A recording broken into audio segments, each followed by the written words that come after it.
Ndugu zangu, tupo kwenye nyakati ambazo ni lazima tuyaishi maendeleo.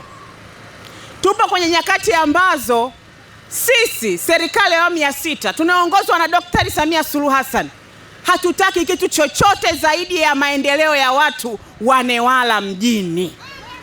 Kwa hiyo niwahakikishie mambo mazuri ambayo yamefanyika hapa kwenye shule ya sekondari Mcholi moja. Mheshimiwa Rais alijinadi kwa mambo mengi ya maendeleo. Sisi ambao ametuteua tumsaidie, tunakuja mpaka hapa Mcholi moja ili kwa pamoja tusherehekee utekelezaji wa mambo ambayo Daktari Samia Suluhu Hassan alituahidi. Mradi huu jamani, haujafanyika hapa Mcholi moja peke yake. Kama kuna nyakati serikali imewekeza kwenye elimu ya watoto wetu, wakati huu wa Daktari Samia Suluhu Hassan. Kwa hiyo hata mambo haya kule ninapotokea pia yapo. Hapa yapo. Waswahili wanasema za kuambiwa changanya na. Yaani wewe unaambiwa hapa hakuna maendeleo na unaona shule.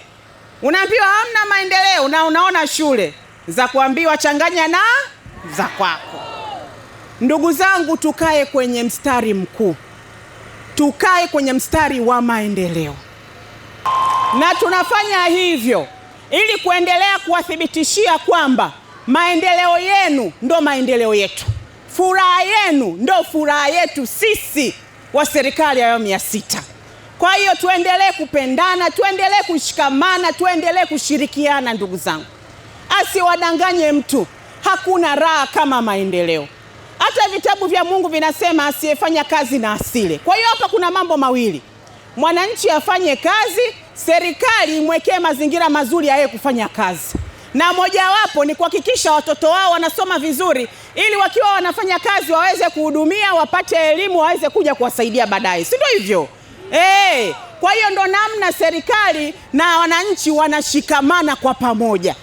Kwa hiyo kama kuna mambo ambayo sisi tupo nayo makini sana ni kulinda maslahi na ustawi wa wananchi wetu ambao ni nyie ndugu zangu wa Newala mjini na ndugu zangu wa hapa Mcholi moja. Kwa hiyo marafiki wale ambao wanakuja na maneno, ndugu zangu, zama za maneno zimeisha.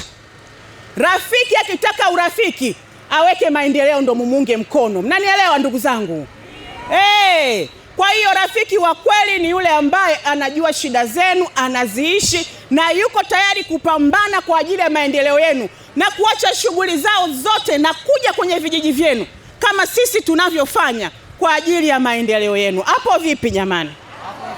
Raha sio raha?